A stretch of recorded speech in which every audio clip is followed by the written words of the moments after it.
el tema. Sin embargo, sí hubo algunos cambios en esta nueva de ese decreto, misma que ya están contempladas en para zona sur. El pasado 30 de septiembre, la Secretaría de Hacienda publicó en el Diario Oficial de la Federación 4 decretos que están relacionados con los estímulos fiscales que vamos a comentar. Decretos vienen a extender el que ya conocíamos para frontera norte y viene a adicionar el que le llamamos para frontera sur. Esos decretos se materializaron en 4 elementos que vamos a comentar un poquito más adelante. Uno de los decretos publicados es el mediante el cual se modificó el decreto de estímulos fiscales del norte. Como sabrán, ese decreto, ya lo comenté, entró en vigor a partir de 2019 y tenía vigencia hasta el 31 de diciembre del 2020. Si recuerdan un poquito, la entrada en vigor supuestamente fue a partir de enero. Sin embargo, fue algo traumático la implementación y la aplicación de ese decreto. Ya ves que entra en vigor el decreto y no estaban publicadas en ese momento de la entrada en vigor todavía todo el tema regulatorio. No había forma de cumplir con los avisos con las autoridades que teníamos que solicitar, ya que no estaban publicados esos lineamientos. Adicionalmente, si recuerdan, tampoco estaba muy bien definido para poder FDIs aplicando las reducciones en las tasas de IVA respectivamente. O sea, no teníamos el complemento adecuado para poder timbrar los FDIs. Entonces, realmente se publica con fecha y entrada de vigor a partir de enero. Sin embargo, realmente pudimos hasta la segunda o tercera semana poder dar cumplimiento con todo lo que implicaba. Afortunadamente, esa parte ya se solventó. Ahorita cualquier contribuyente que tuviera la opción de tomar ese beneficio, ya está un poco el camino recorrido, ya es menos traumático el proceder.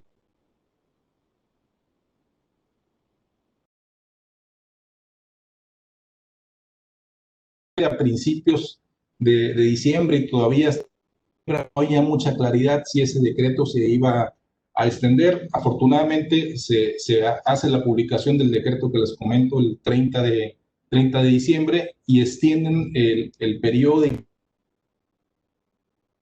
deroga, simplemente dicen la vigencia del contrato del decreto que terminaba en 2020 se va a extender por 4 años más, o sea que a partir del 21 y hasta el 24 estará vigente el decreto, sin modificar en lo sustancial lo que ya estaba contemplado.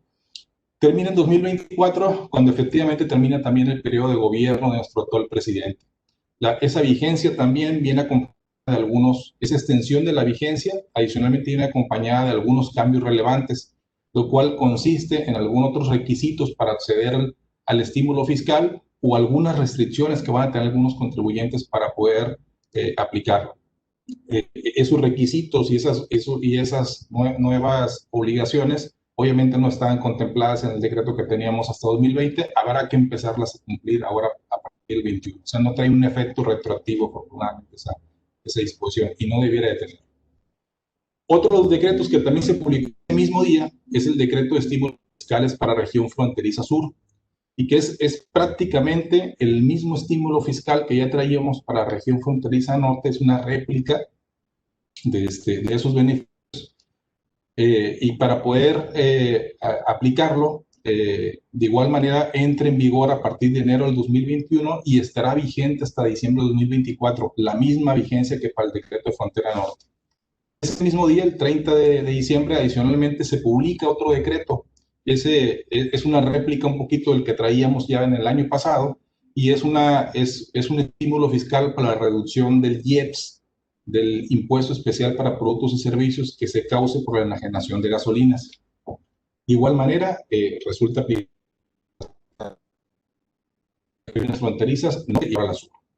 Y algo que es novedoso, o sea, novedoso aparte del decreto para frontera sur, es el nuevo decreto que tenemos para considerar como una zona libre a Chetumal, Quintana Roo, ya que sin ser frontera con otros países, como lo es el decreto para frontera sur, es una región, Chetumal, que tiene una amplia actividad económica, sobre todo por la vía marítima, por lo que el Ejecutivo, el gobierno tuvo a bien ampliar y considerar a este municipio también para los estímulos fiscales de la zona fronteriza, y yendo un poquito más allá, ya que en un decreto adicional al de Frontera Sur incluye a este municipio como zona libre para la exención de algunos impuestos a la importación, viene siendo el IGI y el DTA, el derecho de trámite aduanero, también lo están exentando para ciertas operaciones. Más adelante comentaremos un poquito más de detalles. Pero esa sería la adición que tuvimos. Extensión del decreto para frontera norte, un nuevo decreto para frontera sur, incluyendo a Chetumal, también para el beneficio fiscal, del que comentábamos, reducción del y adicionalmente poder considerarlo como zona libre, excluyendo el pago de algunos impuestos. A continuación vamos a profundizar un poco en los estímulos fiscales que ya les relacioné, que si bien son muy parecidos, para tener acceso a los mismos a partir de 2021 habrá que cumplir con nuevos requisitos y habrá nuevas excepciones que algunos contribuyentes definitivamente no podrán acceder. Si nos ayudas, por favor, con la siguiente lámina, Octavio. Vamos a comentar de la extensión del decreto para frontera norte. Como recordarán, y no voy a entrar tanto a detalle, sí voy a entrar un poquito más cuando hable de frontera sur, pero de manera conceptual y de manera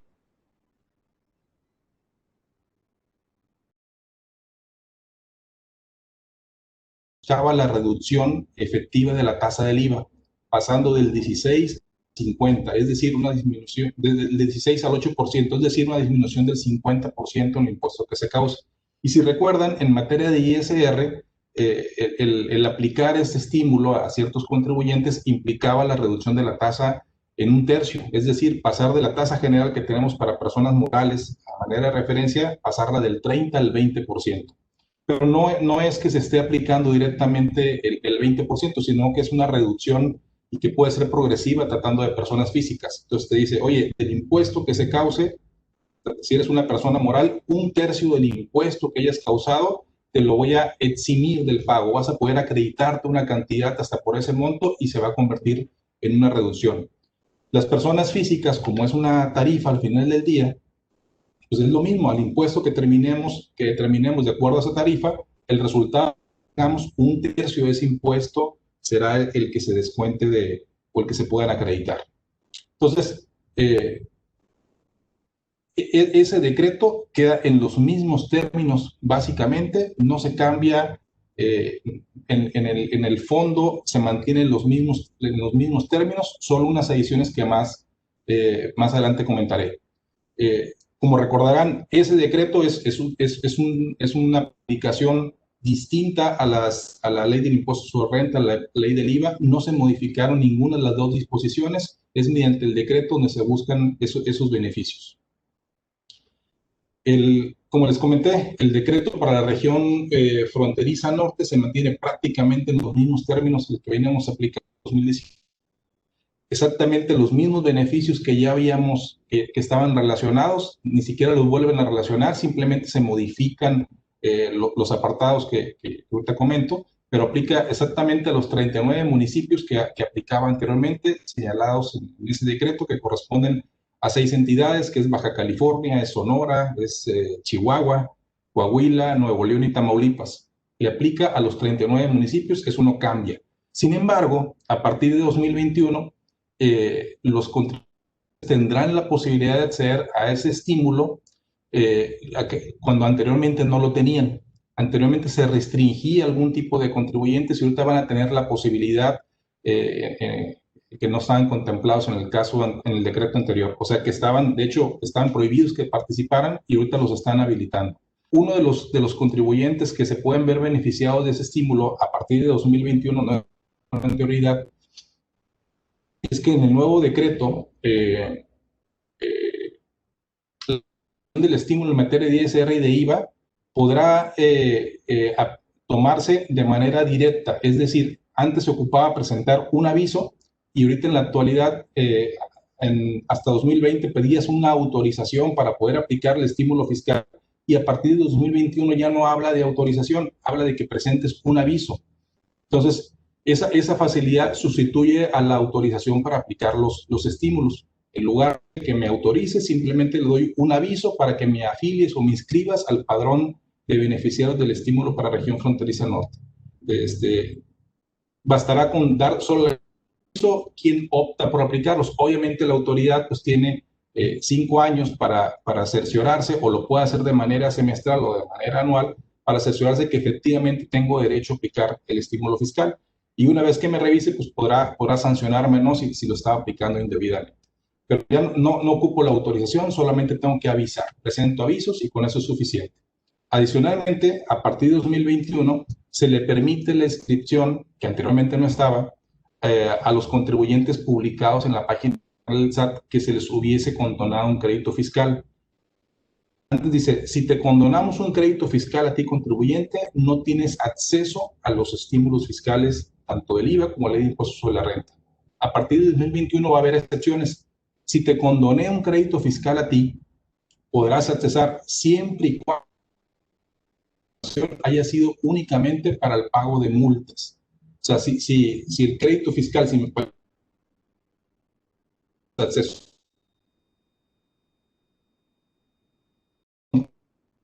sí podrás accesar al apartado de estímulos fiscales.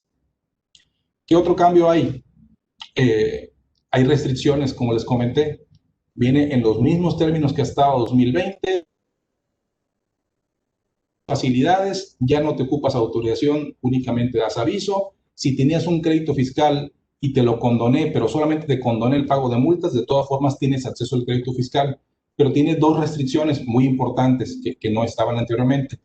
Se establece a partir de 2021 que no se aplicará el estímulo fiscal a los contribuyentes que se dediquen a la prestación de servicios de transporte de bienes o de transporte de personas, salvo cuando esa prestación de dichos servicios inicie y concluye en la misma región, sin realizar escalas fuera de ellas. Entonces, si estoy dentro de los municipios, que ya los comenté, los 39 municipios, si el viaje inicia y termina dentro de los citados municipios, me aplica el estímulo fiscal.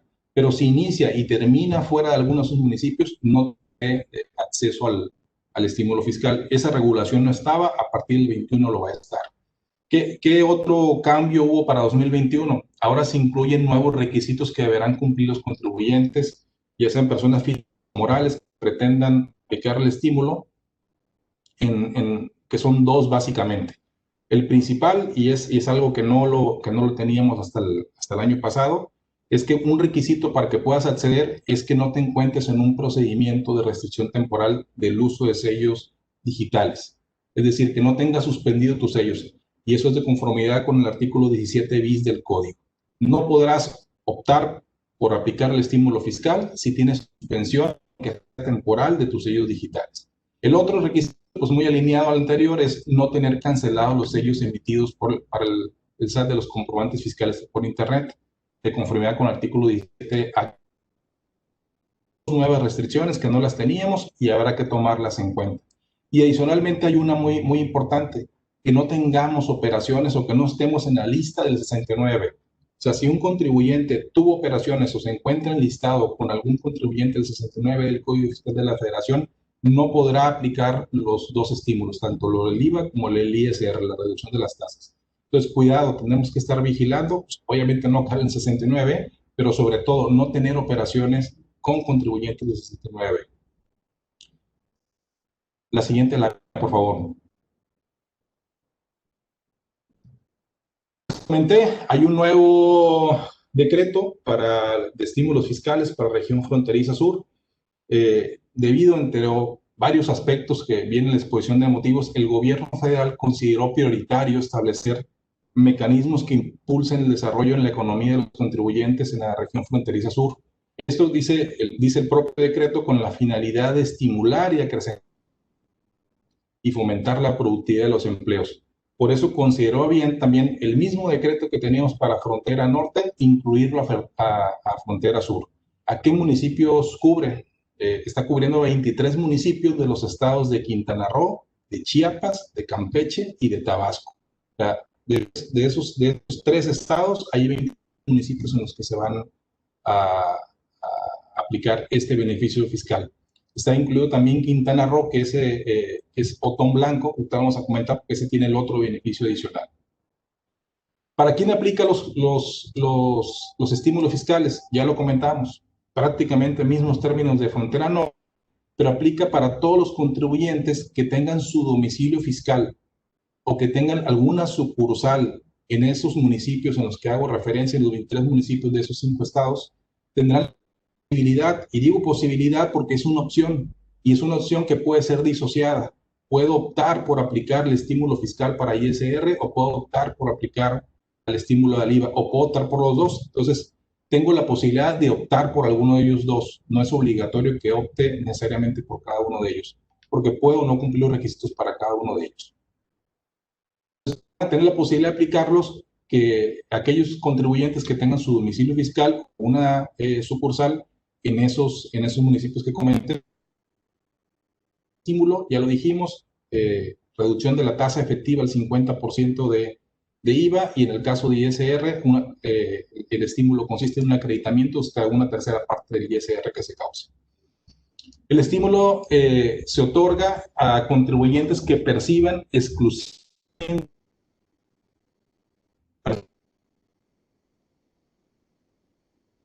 ingresos por actividades empresariales, que consiste en un crédito fiscal equivalente a una parte de ISR.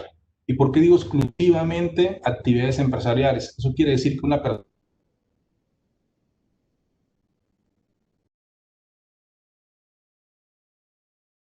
una persona que sea RIF no pudiera optar, de hecho está excluido. Una persona que tenga ingresos por salarios tampoco pudiera optar.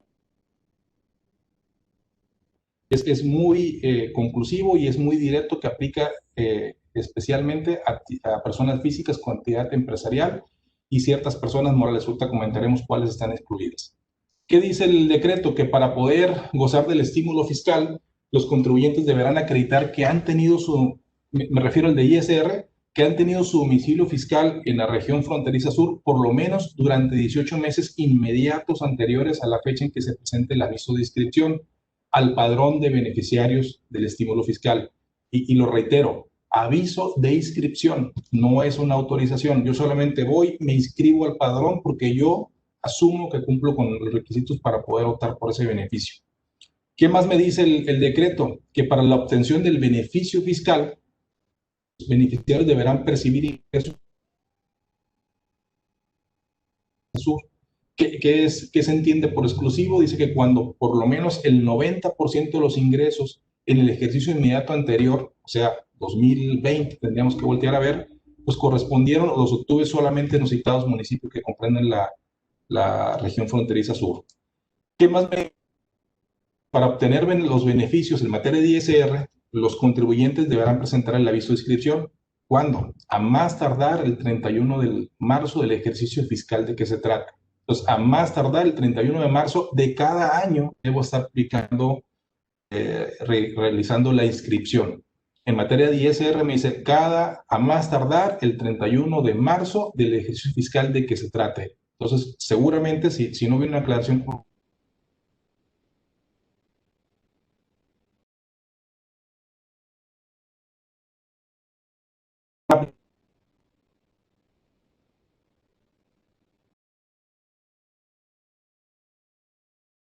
el domicilio fiscal por el que dijimos, los 18 meses, o los de permanencia. O sea, no tengo que tener la historia de los 18 meses, puedo iniciar operaciones ahorita, inscribirme, pero debo de permanecer X tiempo para poder tener beneficio al estímulo fiscal. Quiero contar con...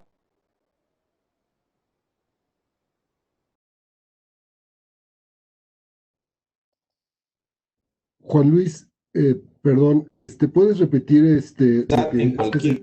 se oye, Luis, Juan Luis, perdón que te interrumpa, se oye un poco cortado. No sé si sea bueno que apagues tu cámara para que el ancho de banda no interfiera. Perdón.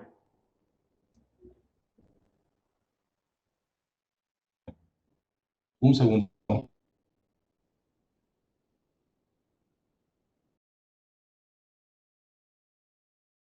¿No es por ahí?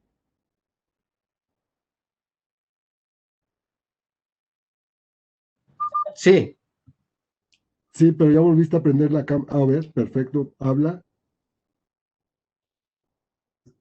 Es que se oía muy cortado, Juan Luis, por eso. es que debe de apagar la cámara. La transmisión.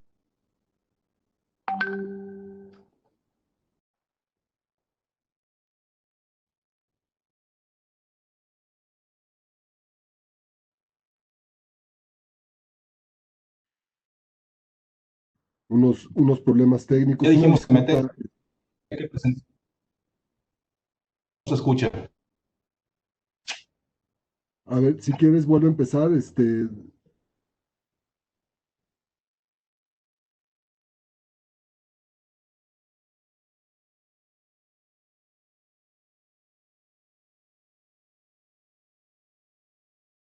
No te escuchamos, Juan Luis.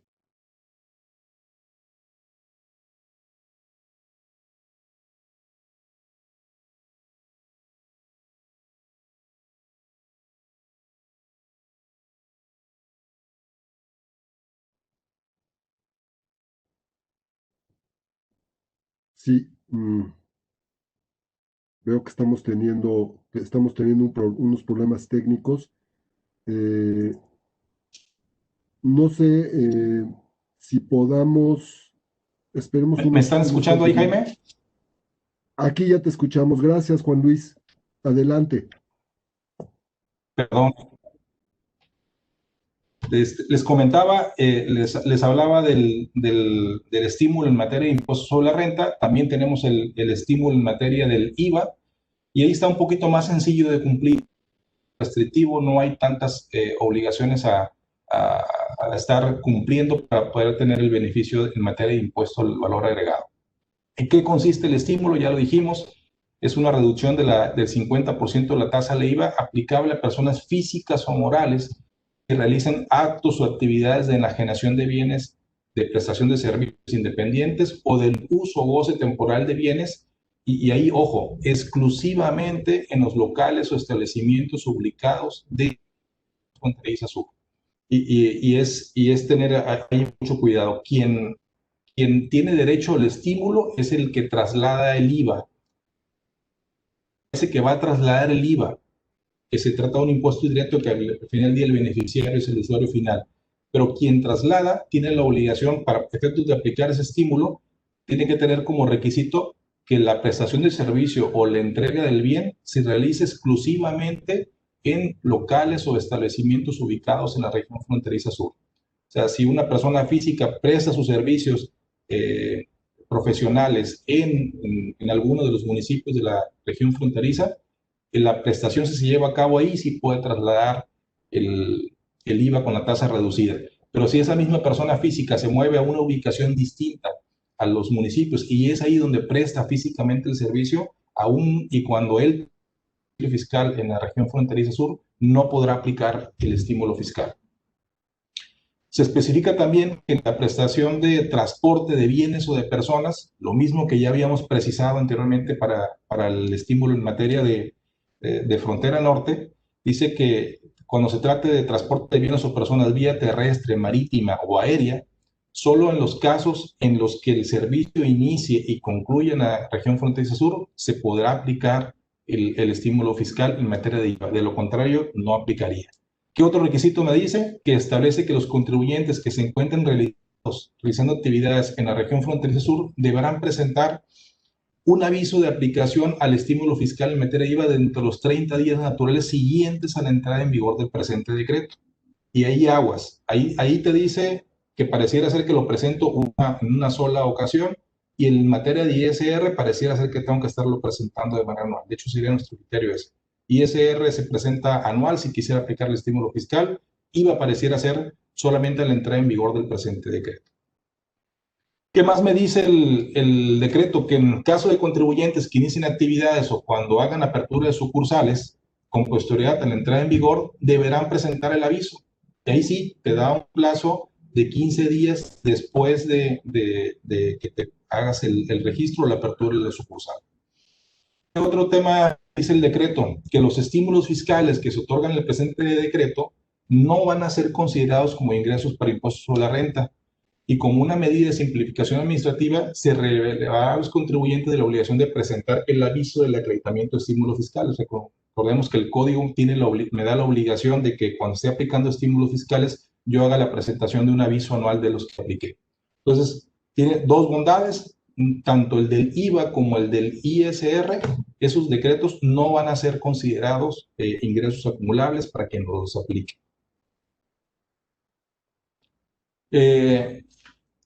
Siguiente lámina, por favor, Octavio. Les voy a platicar un poco, ya les había comentado que Chetumal está incluido en la región fronteriza norte, por lo tanto ya tiene la posibilidad de sus contribuyentes de aplicar el estímulo del IVA y el estímulo del ISR, pero adicionalmente hay otro decreto que le aplica específicamente al municipio de Otón Blanco, que está en Chetumal, Quintana Roo. Entonces, ¿en qué consiste este nuevo decreto para ellos? Básicamente, viene a convertir a lo que es a Chetumal como una zona libre para efectos del IGI. ¿En qué consiste el decreto? Dice que ese decreto tiene el objeto de establecer que en la localidad de Chetumal, específicamente el municipio de Otón, dar estímulos fiscales ya sea a empresas o a personas físicas en esa citada región que se dediquen a la comercialización de alimentos, de abarrotes, tiendas de autoservicio, a las compañías que se dedican a la comercialización de ropa, de accesorios para vestir, y tengo una lista de contribuyentes con ciertas actividades que podrán considerar un crédito fiscal equivalente al 100% del IGI que se tengan que pagar por las mercancías extranjeras distintas a las que integran el equipaje de pasajeros. Entonces, dicen, oye, te eximo a ti, persona física o persona moral, que realices la importación de mercancías, obviamente del extranjero, en que el IGI que se pudo haber causado por ciertas mercancías, te lo voy a eximir del pago al 100%. ¿Y cuáles son esos productos? De hecho, en el propio decreto viene un listado de todos los productos o mercancías que van a estar sujetos a esa exención. Es alrededor de 1,300 artículos que se relacionan en el decreto que podrán ser beneficiadas con ese estímulo. ¿Qué otra restricción dice? Oye, ese estímulo al que me estoy refiriendo, a la exención del IGI, dice, no lo van a poder aplicar no la van a poder aplicar los contribuyentes por operaciones que en términos de legislación aduanera se efectúen a través de empresas de mensajería y paquetería. Es decir, si yo pongo mi domicilio en Chetumal con la finalidad de que la mercancía que yo esté importando llegue a través de mensajería o de paquetería, aún y cuando lleguen al domicilio que esté en ese municipio, no podrá ser aplicable esa extensión. Siempre tendrá que hacer importación directa por quien lo va a comercializar o por quien lo va a usar. No puede hacer la importación a través de mensajería y paquetería. ¿Qué otro estímulo está para ese municipio? Pues aparte de que me exigen del IGI, también de acuerdo al artículo 9, establece que se otorga un estímulo fiscal a las empresas de la región, y a la región se refiere al municipio de Otón Blanco, que consiste en equivalente al 100% del derecho de trámite aduanero que corresponda de conformidad con el artículo 49 de derechos. ¿Esto por cuál? Por las importaciones definitivas. Y él vuelve a precisar, únicamente esa exención va a aplicar por importaciones definitivas de mercancías al amparo del decreto. Entonces, esos dos estímulos, uno que me exime del IGI, del Impuesto General de la Importación, y el otro que me exime del derecho de trámite aduanero, me lo están exentando al 100% siempre y cuando cumpla con ciertos requisitos de ciertos avisos. Eso termina convirtiendo al municipio de Otón Blanco en una zona libre de impuestos a la importación. Con eso termino mi participación, Jaime. Disculpen ahí las interrupciones, está fallando el internet por acá en la oficina. No, al contrario, José Luis, gracias por el esfuerzo. Sabemos que de repente tiene para la tranquilidad de algunos que se perdieron una parte de de tu exposición, pues vamos a estos materiales, la vamos a tratar de mejorar la transmisión y la vamos a subir a nuestra página como todos nuestros webinars junto con el material. Continuamos con nuestra exposición y como en el programa tenemos la primera parte de lo que es los esquemas reportables, como les comenté al principio, este es un tema que van a desarrollar José Martínez y Juan Manuel Franco y obedece plenamente a la necesidad de nuestros clientes que han preguntado frecuentemente sobre este tema y conocer qué obligaciones se están generando a partir de esta nueva disposición que entra en vigor en 2021. José, por favor, adelante.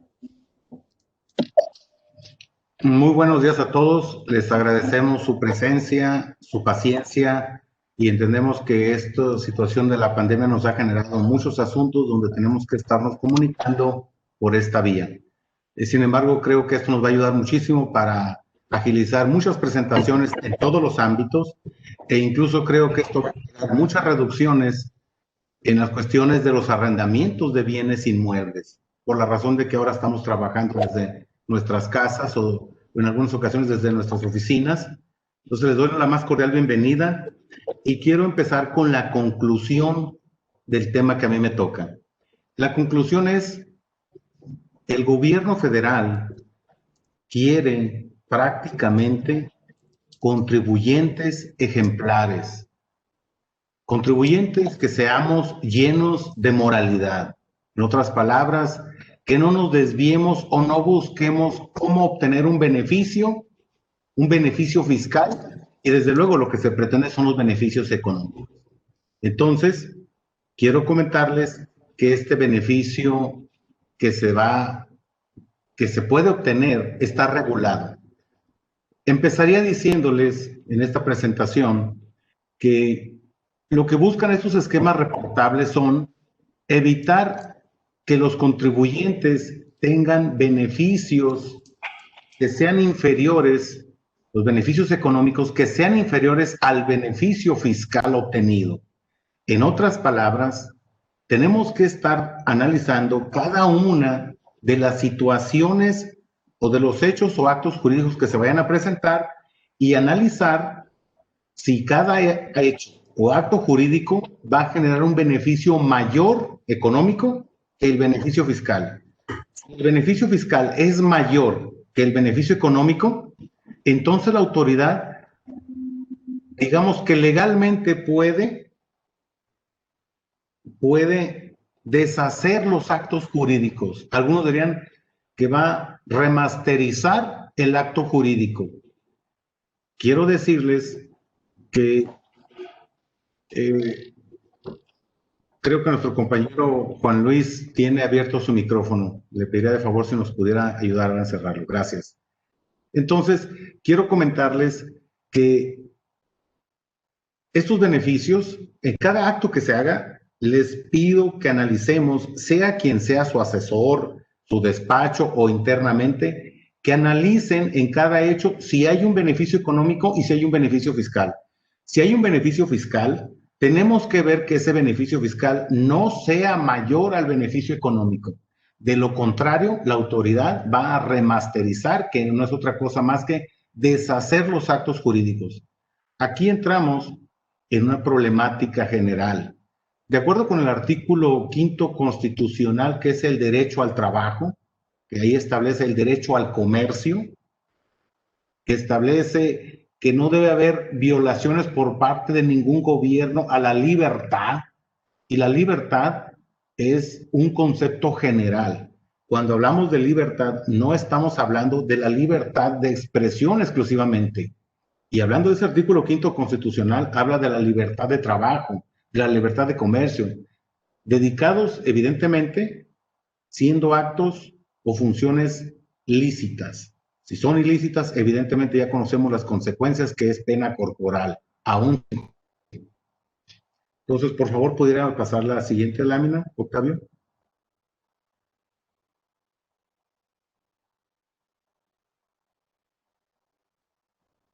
Como podrán ver, hemos platicado de manera vamos a ir limitada hasta aquí, sobre el marco general que regula esto. Contribuyentes ejemplares llenos de moralidad, eso es lo que pide.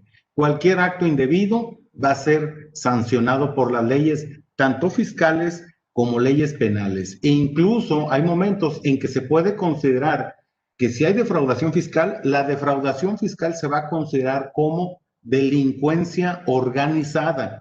Por eso les digo que las autoridades quieren que seamos ciudadanos y contribuyentes ejemplares. La delincuencia organizada tipificada no requiere de juicio previo para que uno pueda perder su libertad. No hay fianza, no hay nada de ello. Entonces, se consideraría que es una violación a los derechos de la libertad de las personas. Sin embargo, está en una modificación constitucional. Por tal motivo, les comento que sería muy difícil que alguien pueda decir, voy a obtener una fianza y rápido me escapo. No va a ser el caso. Tenemos casos concretos de que se recaudaron 200,000 millones de pesos mexicanos de grandes corporativos basados en la presunción de pena corporal. Pudieran prácticamente decir, me voy a amparar y evito que me metan a la cárcel. No fue así. Y se recaudaron 200,000 millones de pesos mexicanos al menos.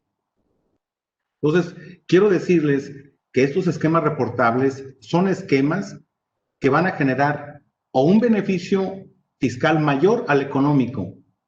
Y claro, puede haber esquemas reportables, y nos lo va a explicar nuestro socio Juan Manuel Franco Gallardo, donde estos esquemas se deberán de reportar, pero siempre también tomando en consideración si hay un beneficio fiscal mayor que el económico.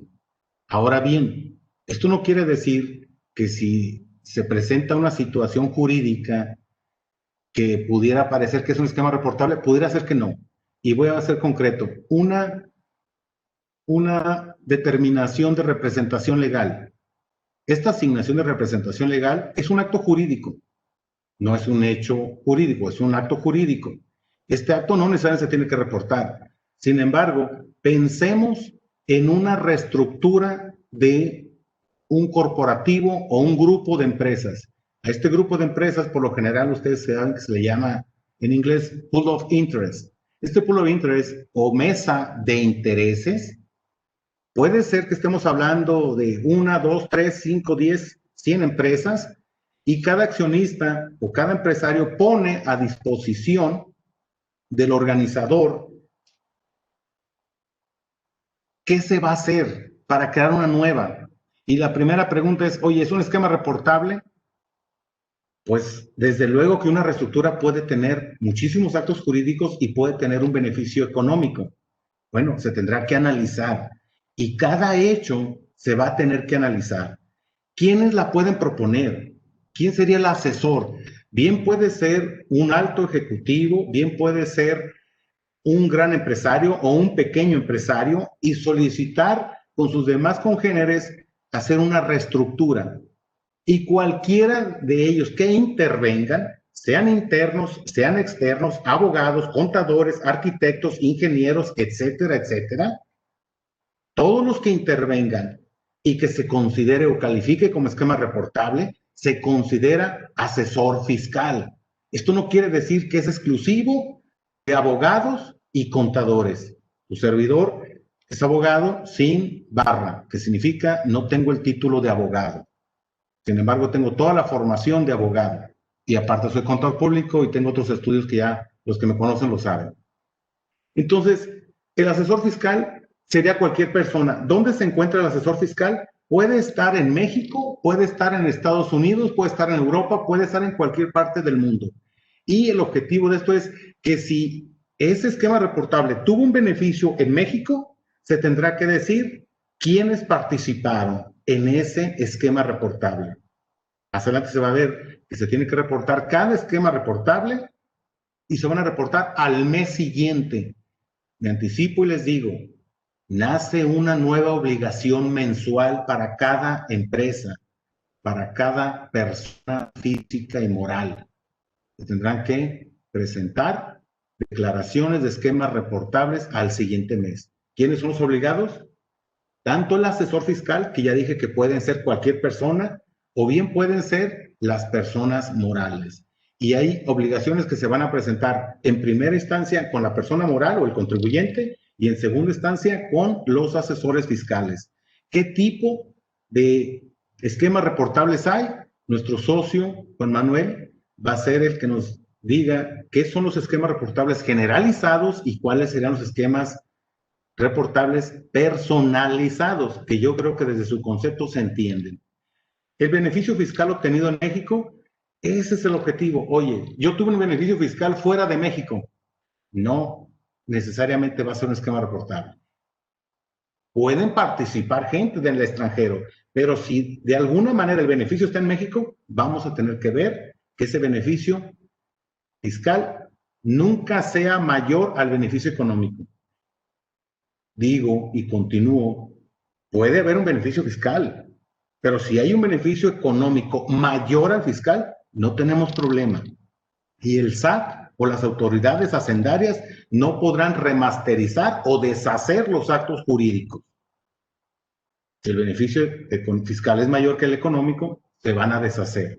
Pero entramos en una situación, y aquí trato otra vez el artículo 5º constitucional, donde me protege para que yo haga con libertad todos los actos jurídicos y legales y me dedique al comercio si son lícitos. Entonces yo creo que aquí tienen que consultar y confirmar con sus abogados si se debe o no presentar una demanda para la protección de la justicia ante los tribunales jurisdiccionales, que en este caso estamos hablando del Poder Judicial. ¿Por qué razón? Porque no puede haber violación a la libertad. Y como dije, y voy a usar el artículo 14 constitucional, que los tribunales, a falta de interpretación expresa, etcétera, etcétera, se tendrán que ir a los principios generales del derecho. Y un principio general del derecho es, y dice, cuando la ley en toda su magnitud de concepto, puede ser la ley fundamental, la Constitución, cuando la ley no distingue, no se debe distinguir.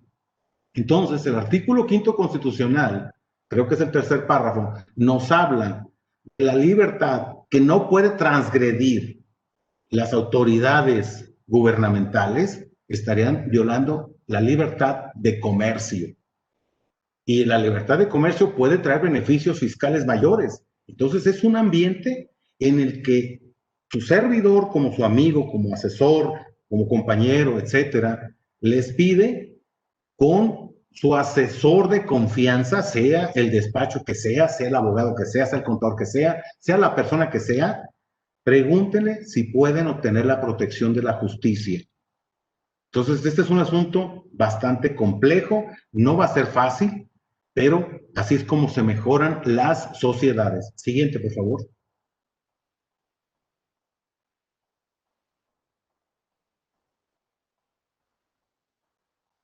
En los esquemas reportables, como dije, pueden participar varios asesores. ¿Quiénes somos los asesores? Podemos ser abogados, podemos ser contadores, ingenieros, arquitectos, etcétera, etcétera, personas físicas o personas morales.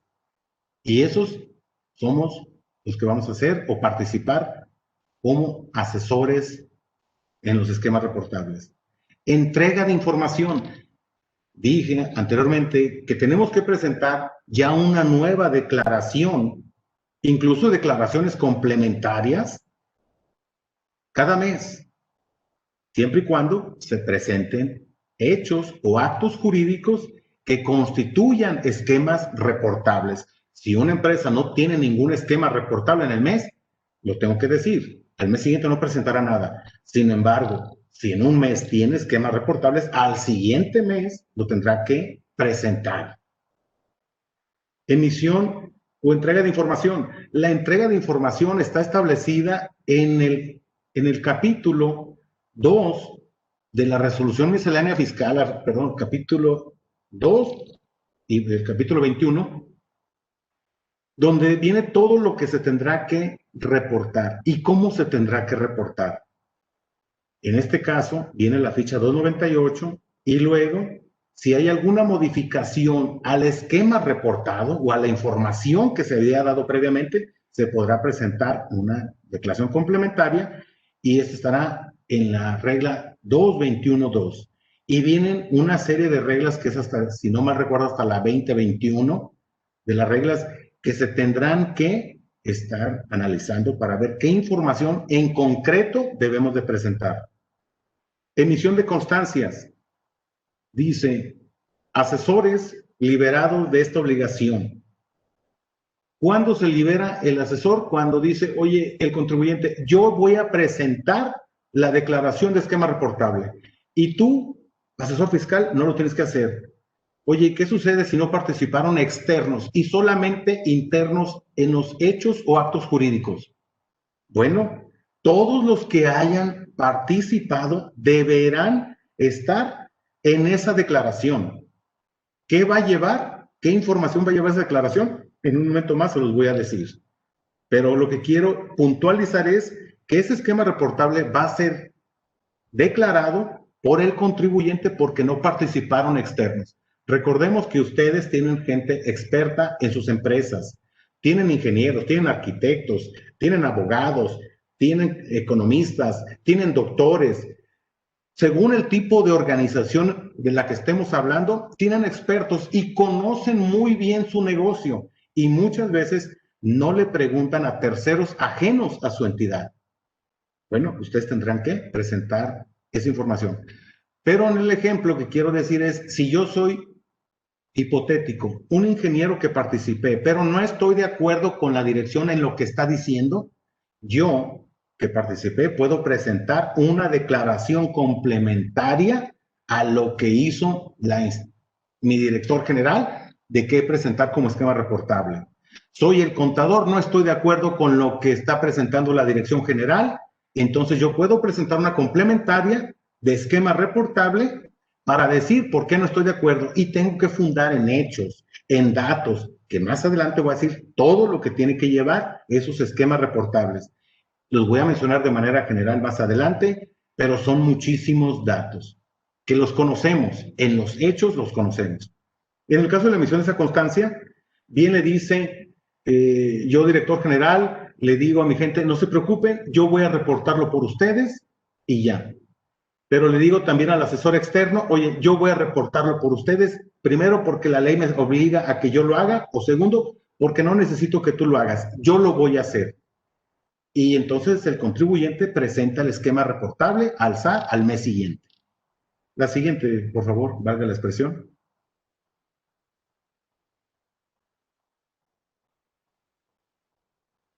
El asesor fiscal o la persona que desarrolle o el contribuyente que no esté de acuerdo o el asesor que no esté de acuerdo podrá presentar una declaración informativa complementaria.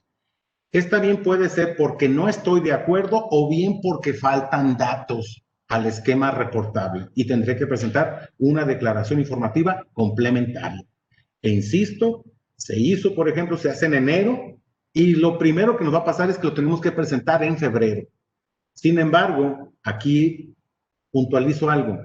Puede ser que el esquema reportable se haya diseñado antes de 2020, del 2020. Se hizo en el 19, en el 18, en el 17, pero tiene efectos jurídicos.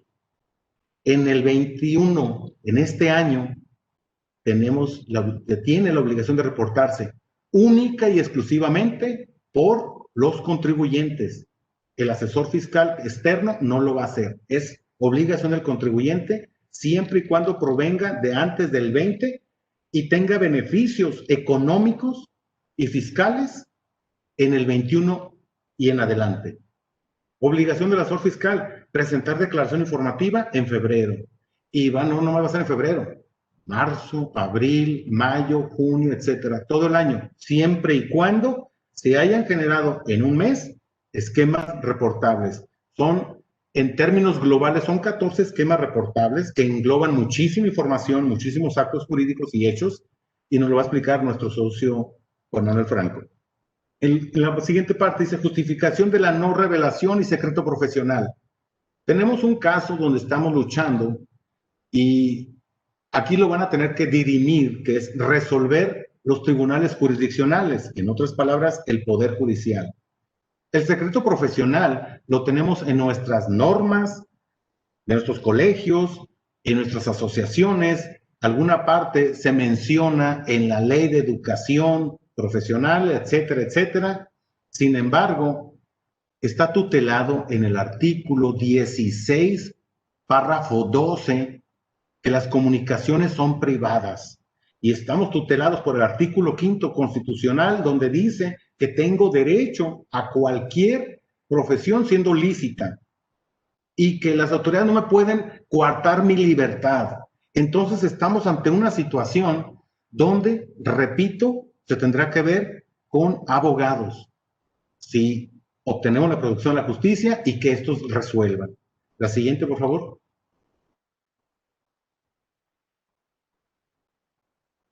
¿Qué es lo que se tiene que presentar? Dice, tratándose tanto de esquemas reportables generalizados como de personalizados, y lo hablo de manera general porque es mucha información la que se tiene que tomar en consideración, se tiene que presentar el diagrama que permita observar las operaciones. Y las operaciones son actos o hechos jurídicos. Y aquí aclaro, un acto jurídico es o interviene la voluntad de las personas. En los hechos jurídicos no interviene la voluntad de las personas. Puede haber una inundación, puede haber un terremoto, puede haber un ventarrón, etcétera. Son hechos naturales y las regulaciones fiscales o legales que se dan a esos eventos se le llaman hechos jurídicos. Y lo dije de manera general sin entrar teóricamente a toda la amplitud de la definición. ¿Qué se tiene que ver? ¿Cómo hiciste el plan? ¿Cómo está el proyecto? ¿Cuál es tu propuesta? ¿Cómo viene la asesoría? ¿Qué instrucciones tienes? ¿Qué recomendaciones están haciendo para, como puse un ejemplo en un principio, estás haciendo una reestructura, participaron, hipotético, 20 empresarios, cada uno con sus diferentes empresas, quieren crear una sola. Bueno, quiero saber cuál es el plan, cómo lo están haciendo, quién los está asesorando, cómo integran, qué beneficios van a tener. Dime los antecedentes de cada empresa que quieres crear en esa nueva estructura. Recordemos que antes se hacía la consolidación fiscal para tener beneficios fiscales como eran las pérdidas fiscales.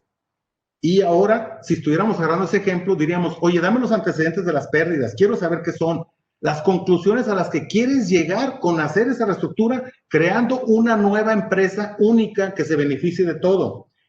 Estoy hablándolo como un ejemplo general. Señálame detalladamente qué operaciones son, quiénes intervienen, dime los motivos, para qué lo hiciste, cómo lo hiciste, intervienen empresas mexicanas, americanas, extranjeras, ¿de dónde? ¿Quiénes son los funcionarios? ¿Cuál es su RFC? ¿Cuál es su profesión? ¿A qué se dedican? ¿Qué hacen? Todo. Les dije, el gobierno quiere ciudadanos y contribuyentes ejemplares, llenos de moralidad, me decía mi madre, en paz descanse, mi madrecita santa. Indicar el país o jurisdicción en donde se evita o evitará intercambio de información. Siguiente, por favor.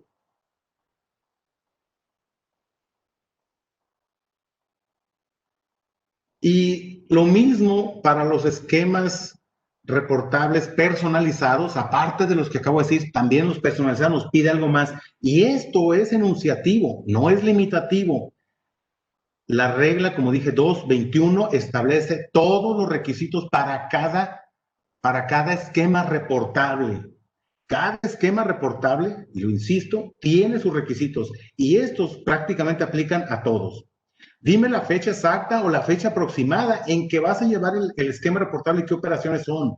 Los contribuyentes beneficiarios son auxiliares o te auxiliarás de quiénes, de si son personas físicas, si son entidades nacionales, si vas a hacerlo a través de fideicomisos, cómo vas a hacer el esquema reportable.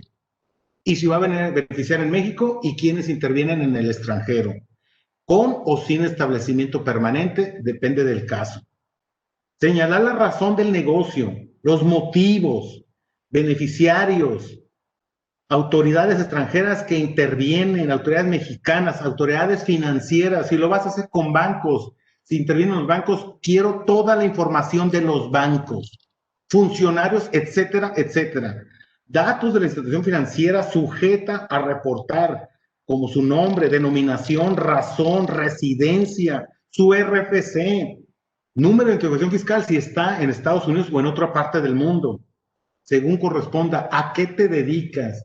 Dije que podíamos ser doctores, ingenieros, arquitectos. Es según el giro, es lo que se va a reportar.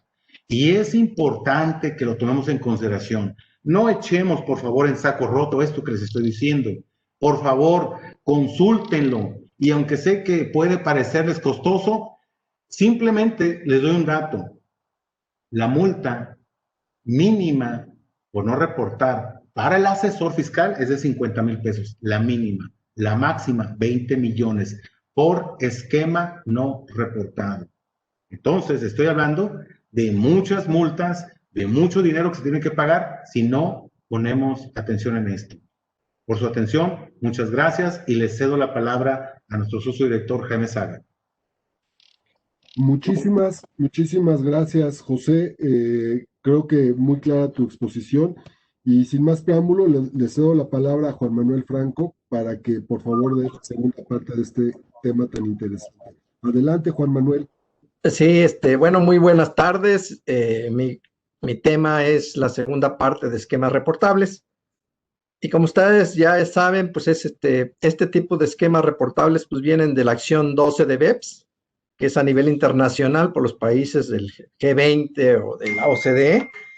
Y básicamente lo que se pretende por las autoridades tributarias a nivel internacional es precisamente revelar las planeaciones fiscales agresivas.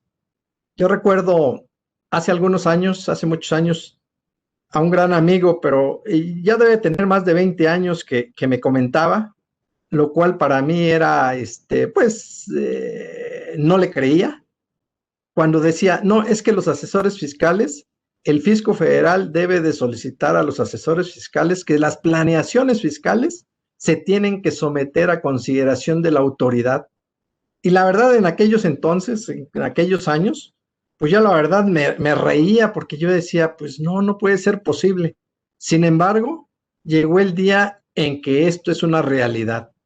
Realmente el fisco lo que requiere o las administraciones tributarias a nivel internacional, porque no es de México, no es de quien nos gobierna, porque no estamos hablando de cuestiones políticas, sino simplemente es para fines de recaudación. ¿Por qué? Porque pues ustedes saben que el Estado lo que necesita son mayores recursos y sin embargo la evasión fiscal es lo que ha provocado que la autoridad fiscal endurezca precisamente las disposiciones fiscales para dar cumplimiento. Si realmente no hay sanción al que comete una infracción, desafortunadamente como seres humanos, pues damos por hecho que no pasa nada.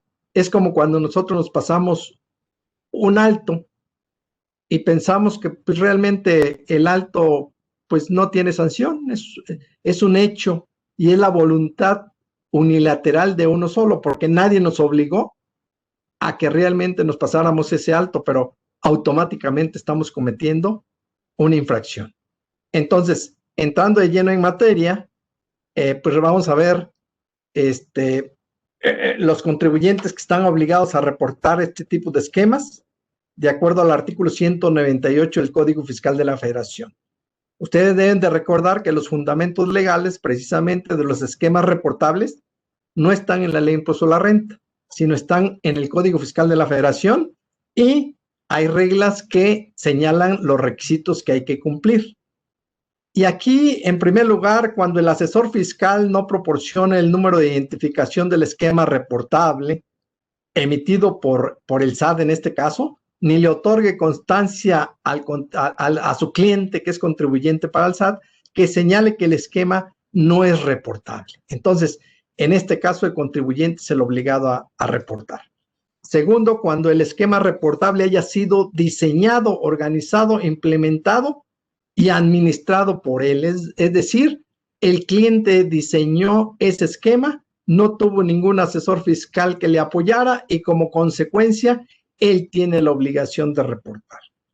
Cuando obtenga beneficios fiscales en México, cuyo esquema no haya sido diseñado, comercializado, organizado, implementado o administrado por persona no considerada como asesor fiscal. Ya se mencionó el tema de asesor fiscal, pues abarca varios tipos de personas o inclusive el propio contribuyente internamente tiene a su gente, que no necesariamente, como mencionaba Pepe Martínez, no necesariamente tiene que ser abogado, contador, sino simplemente un ingeniero que se le ocurrió pues una idea de un esquema o de una planeación fiscal, pues adelante, ¿no? Aquellos que compran y venden facturas, pues realmente esa es otra cosa, esa es una clásica delito por defraudación fiscal que definitivamente se sale de toda realidad. Cuando el asesor fiscal sea residente en el extranjero sin establecimiento permanente en México, pues aquí también, porque puede haber abuso de los asesores fiscales, sobre todo, vamos a suponer BDO, que tiene aquí la representación internacional, bueno, Castillo Miranda, que tiene la representación internacional de BDO, y yo puedo hacer una planeación fiscal en México, pero puedo decir, oye, ¿sabes qué? Pues Alemania, el área fiscal de Alemania, que pues realmente facture, celebre el contrato, y como consecuencia, pues yo me libero de esa responsabilidad, pues no, porque también se tendría la obligación de reportar en este caso. ¿Por qué? Porque pues, inclusive podría haber una simulación de actos. La siguiente, por favor.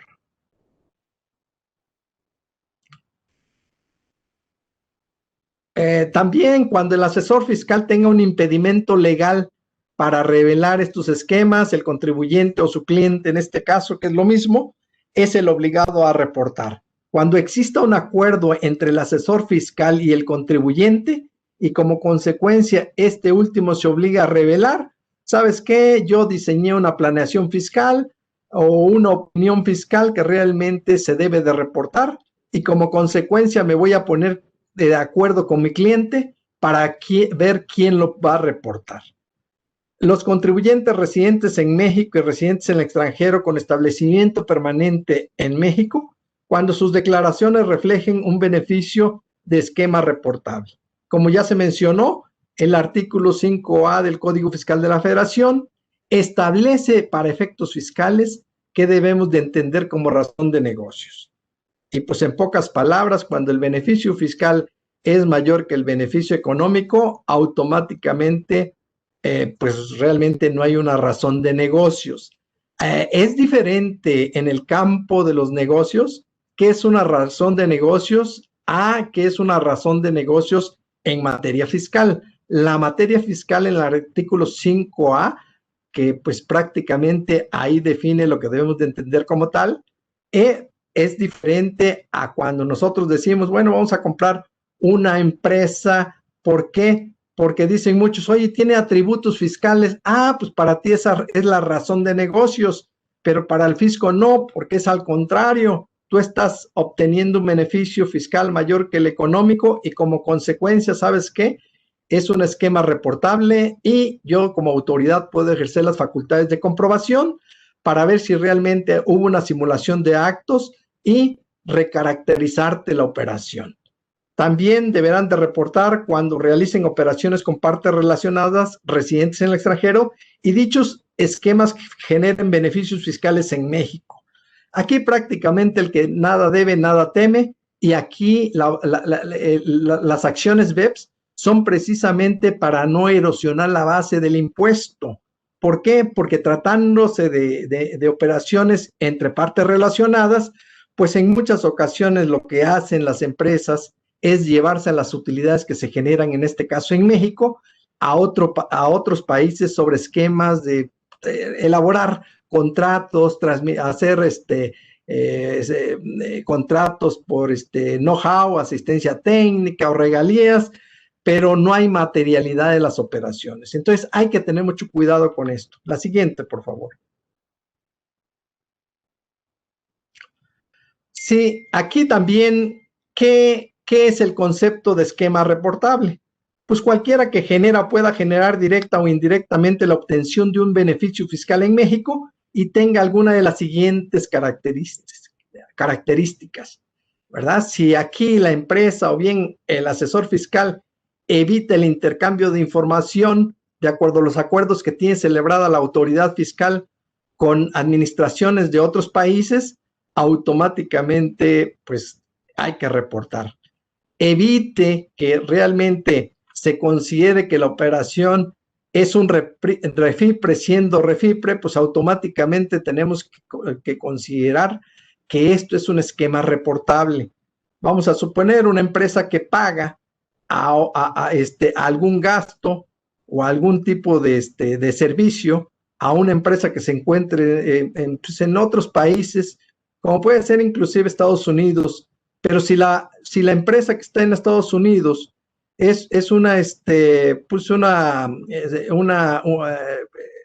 pues prácticamente una sociedad transparente, pues automáticamente no causa el impuesto y como consecuencia podemos tener el caso de refipre. O bien en un paraíso fiscal, se hacen los pagos y todo ello, tenemos que evaluar y sería esquema reportable y había que ver en México qué tipo de impuestos se debe de pagar, o más bien de tasa, porque sería el impuesto a la renta.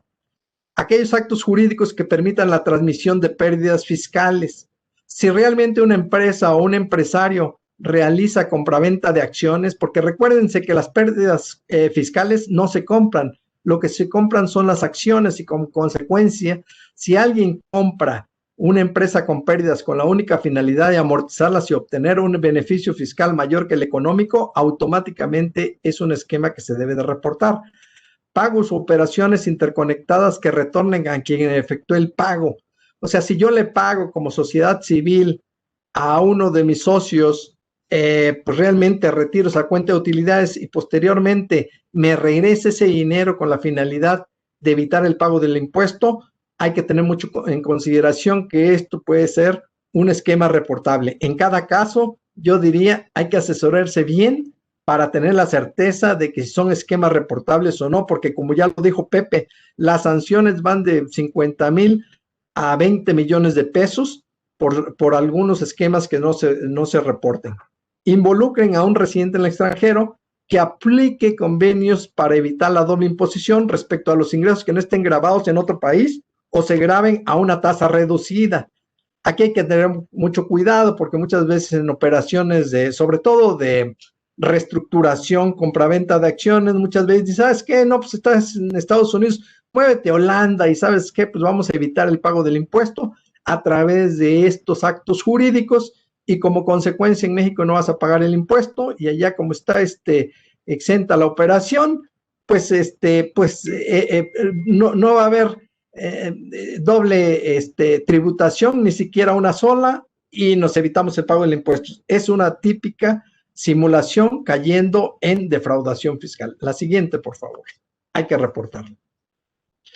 Operaciones entre partes relacionadas, pues también hay que reportar cuando realmente se tenga un beneficio fiscal mayor que el económico en México. Evitar la constitución de establecimiento permanente. También, ¿verdad? Si un residente en el extranjero hace operaciones en México y a través de ciertos actos jurídicos, simplemente muchas veces la gente piensa que con un contrato ya evitamos el establecimiento permanente, pero no, hay que revisar a fondo la operación, si realmente se está realizando la operación en México por el extranjero y podría estar en la figura de constituir un establecimiento permanente. La transmisión de activos depreciados parcial o totalmente.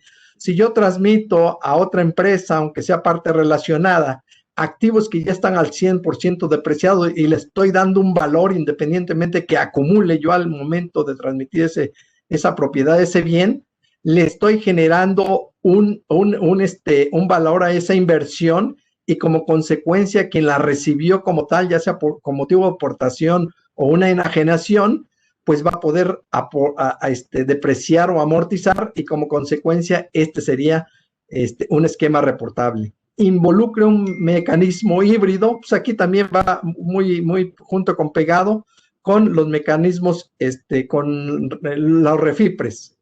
Evite la identificación del beneficiario efectivo. El concepto de beneficiario efectivo viene en los tratados para evitar la doble tributación. Sin embargo, no se define claramente quién es el beneficiario efectivo cuando hay una estructura donde hay una superholding, una subholding y la subsidiaria. Muchas veces la subsidiaria le paga a la subholding, que es su dueña de las acciones, pero a su vez arriba hay otra empresa que está en un paraíso fiscal y como consecuencia ese es el beneficiario efectivo o el último de los socios accionistas, que son personas físicas, y automáticamente no le aplicarían los beneficios del tratado a tasas reducidas. Y esto se da mucho en pago de intangibles, como pueden ser regalías, asistencia técnica, intereses, todo lo que se consideran ingresos pasivos para efectos en materia de impuesto a la renta. Cuando se tengan pérdidas fiscales cuyo plazo para realizar su disminución esté por concluir y se utilicen mecanismos para generar utilidades fiscales.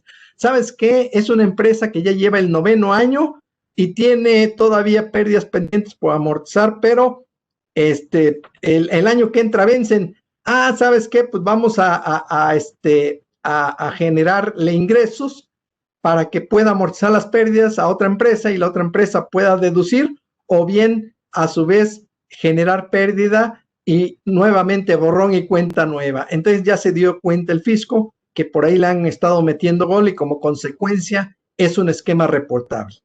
Evite la aplicación de la tasa adicional del 10% sobre dividendos. Recuerden que la ley de impuesto a la renta establece que cuando se hace pago de dividendos a personas físicas o a residentes en el extranjero, la tasa se debe de aplicar es el 10%, salvo que el tratado para evitar la doble tributación establezca una tasa reducida, pero de lo contrario, pues automáticamente caeríamos en esquema reportable. Se otorga el uso goce temporal de un bien y el arrendatario subarriende a una parte relacionada. Aquí también yo soy el arrendador y arriendo a una parte relacionada un bien, ya sea mueble o inmueble, y esta a su vez se subarriende. Ese esquema hay que reportarlo. ¿Por qué? Porque puede haber simulación de actos y como consecuencia se están evitando el pago del impuesto y puede tener una recaracterización de los actos de acuerdo al 5A del Código Fiscal de la Federación. Involucra operaciones cuyos registros contables y fiscales representen diferencias en mayores a un 20%. Esto claramente la autoridad lo va a poder revisar en la conciliación del resultado contable y fiscal que las empresas deben de hacer. Es muy fácil identificar estas diferencias. ¿Por qué? Porque puede existir partidas fiscales no contables o fiscales no contables y automáticamente ahí, si la diferencia es mayor a un 20%, pues automáticamente se tiene que reportar y como consecuencia la autoridad puede en un momento dado cerciorarse si realmente los actos o actividades que generaron ese tipo de movimientos o deducciones proceden o no. La siguiente, por favor. En cuanto a definición, que ya lo comentó Pepe, hay dos tipos de esquemas, los generalizados, que son aquellos que buscan comercializarse de manera masiva a todo tipo de contribuyentes o a un grupo específico de ellos, la forma de obtener un beneficio fiscal sea la misma, ¿no? Pues aquí podrían estar cayendo los vendefacturas, que esto, vuelvo a repetir, pues no tiene nombre. Esas personas pues deberían de estar bajo la pena corporal porque no es simulación, sino simplemente sería una defraudación fiscal, siempre y cuando pues realmente la media aritmética para caer dentro del artículo 108 y 109 del Código Fiscal de la Federación, pues realmente ya sea un delito por defraudación fiscal o equiparable y caiga dentro del artículo 69B del Código Fiscal de la Federación. Los personalizados son aquellos que son trajes a la medida, ¿no? Dependiendo el contribuyente, se le diseña el esquema y como consecuencia son aquellos que se diseñan, comercializan, organizan, implementan o administren para adaptarse precisamente a las circunstancias de nuestro cliente. Entonces, pues todo esto es la definición del concepto de esquema reportable. La siguiente, por favor. Beneficio fiscal. Pues el propio Código Fiscal de la Federación señala que es cualquier reducción, eliminación o diferimiento temporal de una contribución, ya sea a través de deducciones, exenciones, no sujeciones, no reconociendo de una ganancia o un ingreso acumulable, ajuste o ausencia del ajuste a la base imponible, el acreditamiento, la recaracterización de algún pago. Entonces, hay que tener mucho cuidado cuando hay algo de ello que tenga que ver con el efecto, con la disminución del pago del impuesto. Por eso es que hasta en una exención hay que ver si aplica o no aplica para ver si hay beneficio fiscal o no y si se debe de reportar o no el esquema. Entonces, si ustedes ven, es muy enunciativo, más no limitativo, el concepto de beneficio fiscal. La siguiente, por favor. ¿Dónde y cuándo se deben de reportar? Bueno, pues ustedes deben de saber que el año pasado ya está en el portal del SAT. Aquí ustedes ven cuál es el portal y ahí es donde se deben de reportar pues realmente estos esquemas, ya sea por el asesor fiscal o bien por el contribuyente que es cliente del asesor fiscal. La siguiente, por favor.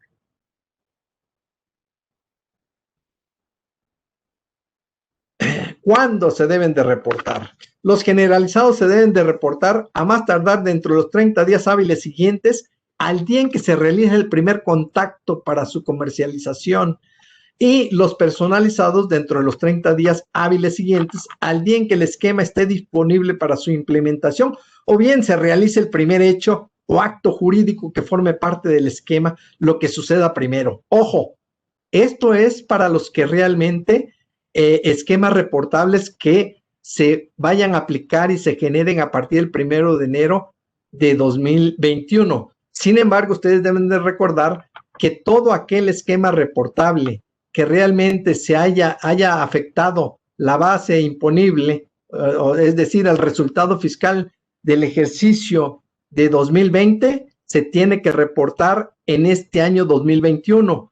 Para ello, la fecha en que se debe reportar por parte de los contribuyentes es a más tardar el 28 de febrero.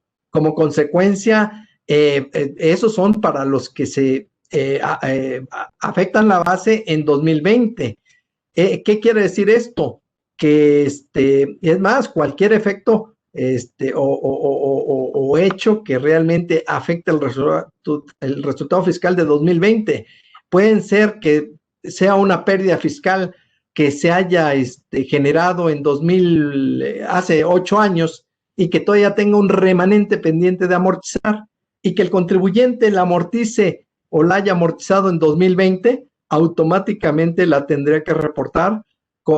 Tenía que reportar si viene de una planeación fiscal o si viene de una compra de empresas de pérdidas y como consecuencia, pues disminuyó la base en 2020. Entonces, es muy importante, ya estamos prácticamente a un mes, a 45 días que se deban de reportar todos los esquemas que un contribuyente haya aplicado en 2020. Entonces, esto que estamos hablando de los 30 días es de aquí en adelante para los que nazcan a partir de 2021. La siguiente, por favor. ¿Qué requisitos? Bueno, dentro de los requisitos es contar con la e-firma o contraseña, llenar la declaración de acuerdo a la guía del llenado de declaración informativa para revelar los esquemas reportables y generalizados y personalizados, que pues precisamente dentro de la resolución miscelánea ya se publicó precisamente las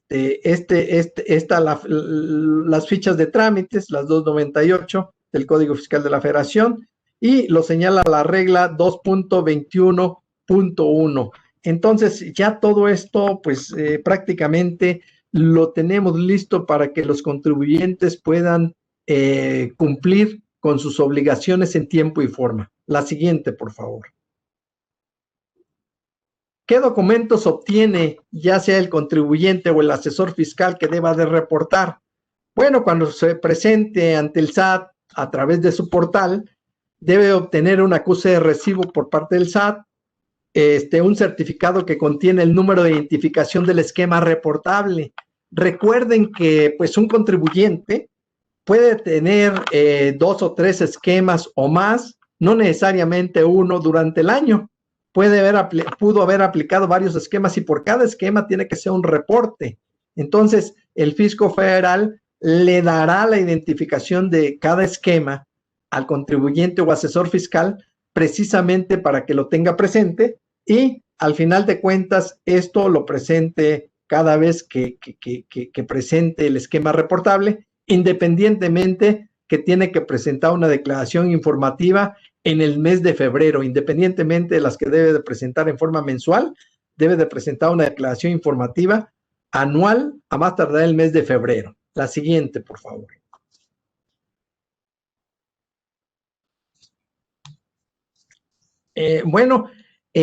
Como ustedes ven, realmente estamos concluyendo, pero básicamente tenemos que revisar, yo diría, hay que revisar con lupa todo lo que se hizo en 2020 e inclusive hasta en años anteriores. ¿Por qué? Porque el fisco lo único que está haciendo es ejercer las facultades de comprobación precisamente porque ya se dio cuenta de que existían planeaciones agresivas que erosionaban la base del impuesto y como consecuencia disminuían el pago del impuesto y era a través de esquemas de planeación fiscal agresivos. Bueno, con esto yo concluyo y estamos a su disposición para las preguntas y respuestas. Gracias, Jaime, y gracias a todos. No, muchas gracias a ti, Juan Manuel. Muy clara tu exposición. Y afortunadamente tenemos todavía unos minutos para poder contestar algunas preguntas que nos han hecho sobre los dos temas. Si quieren, podemos empezar con las que nos formularon al principio, relativas a lo que son los esquemas, perdón, al apoyo de los estímulos fiscales. Nada más déjenme recuperarla. Es para que la responda Juan Luis. Un segundo, aquí la tenemos.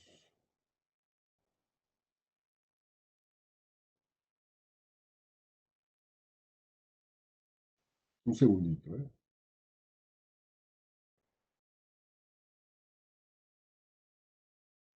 La primera pregunta que nos hacen es la siguiente.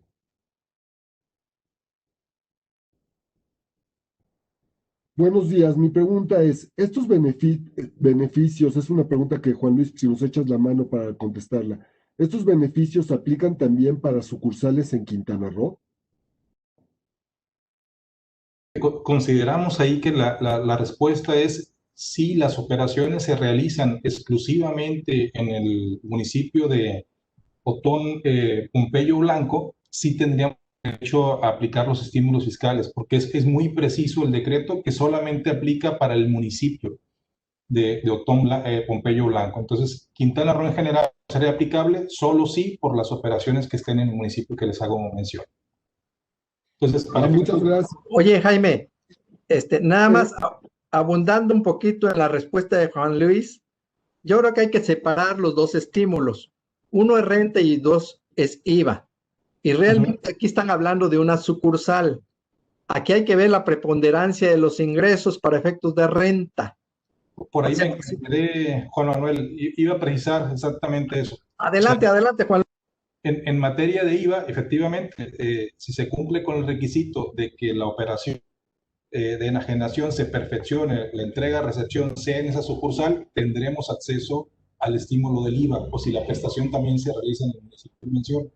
Ahora bien, si esa sucursal representa más del 90% de ingresos del contribuyente, pudiera optar por también aplicar el estímulo en materia de impuestos sobre la renta. Pero solo si se realiza en el municipio en mención, no en todo Quintana Roo. Muchas gracias. Otra pregunta, Juan Luis, en relación al tema que diste. De hecho, son dos preguntas, pero giran alrededor del mismo tema.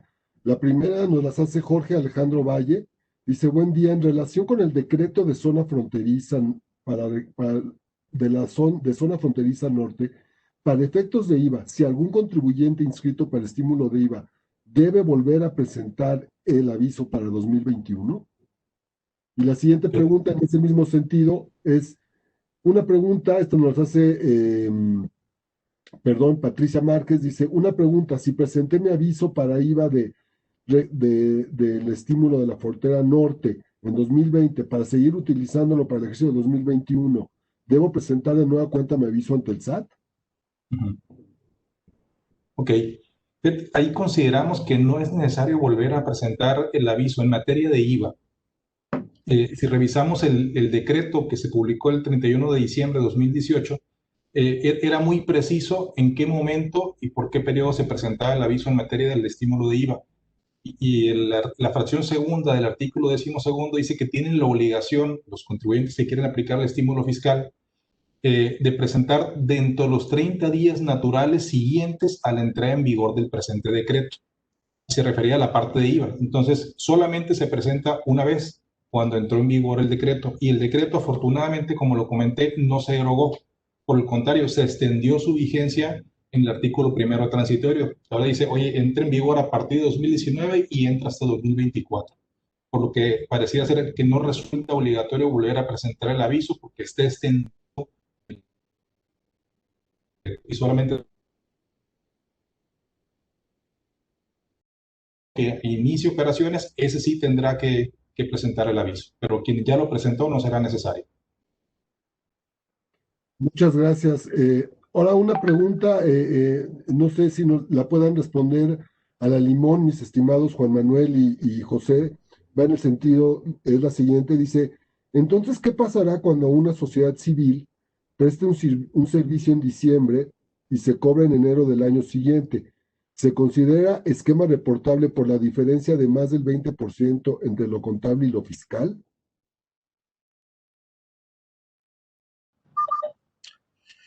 Ahí, Jaime, yo creo que hay cuestiones que hay que evaluar y las características de una sociedad civil, debido a que es una sociedad que es en base a flujo de efectivo y es una sociedad transparente, porque prácticamente si es el socio o asociado el que está retirando a cuenta de utilidades, pues puede disminuir en forma significativa la base del pago del impuesto y prácticamente pagarlo el socio como tal, en lugar de la sociedad.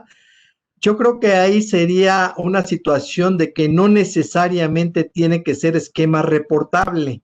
Aunque tú lo registres contablemente y va a aparecer una partida contable no fiscal y el año siguiente al revés, definitivamente considero que no se debe de reportar. Hay que analizar cada una en particular. No sé, Pepe, tú qué opines, pero sería mi punto de vista.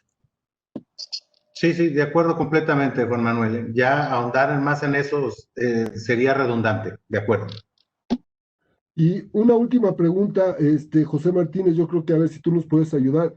No es el tema que tú diste, pero me parece que nos puedes iluminar con tu conocimiento. Yesenia nos pregunta, si en el ejercicio 2019-2020 opté por no tomar el estímulo del IVA de la región fronteriza norte, ¿lo puedo solicitar para 2021-2024 o perdí el derecho desde antes por no haberlo tomado en la primera versión, vamos a llamarlo, de este decreto de la frontera norte?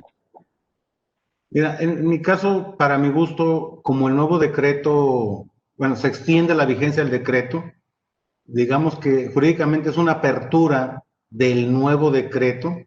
Entonces, atendiendo que tenemos un decreto para el sur y luego uno para el norte, habría un trato desigual si no se permitiera, por un lado para el sur sí y para el norte no, si soy una empresa que no lo había optado por él, ¿no? Entonces, yo creo que la pregunta es excelente, extraordinaria. Mi opinión es de que sí se tiene que presentar la solicitud, el aviso, para decir, oye, quiero entrar, ¿no? Porque si no hubiera un trato desigual para empezar, ¿no? Claro. O sea, sí debe de presentarlo, pero en tu opinión no pierde, no se le va a negar este derecho, ahorita que se extendió. De acuerdo. Muy, muy interesante. Pues Una disculpa, nos tardamos un poquito más, ya veo que no hay más, más preguntas pendientes de responder por nuestros expertos, socios en el área. Así que no me queda más que agradecerles a todas las personas que estuvieron con nosotros, reiterarles que estas transmisiones vamos a subirlas a la página junto con el material que expusieron nuestros socios. Y una vez más, hacerles saber que BDO México, a través de sus 7 oficinas, está a sus órdenes para atender todos sus temas de índole fiscal o de cualquier otro tema en donde nuestro expertise les pueda ser útil. Les deseo que tengan una muy agradable tarde y los invito a que también participen en el Webex que vamos a organizar el día 26 de enero y del que seguramente ya recibieron la invitación. Buena tarde y muchas gracias a todos. Muchas gracias. Gracias a todos. Gracias a todos, un abrazo.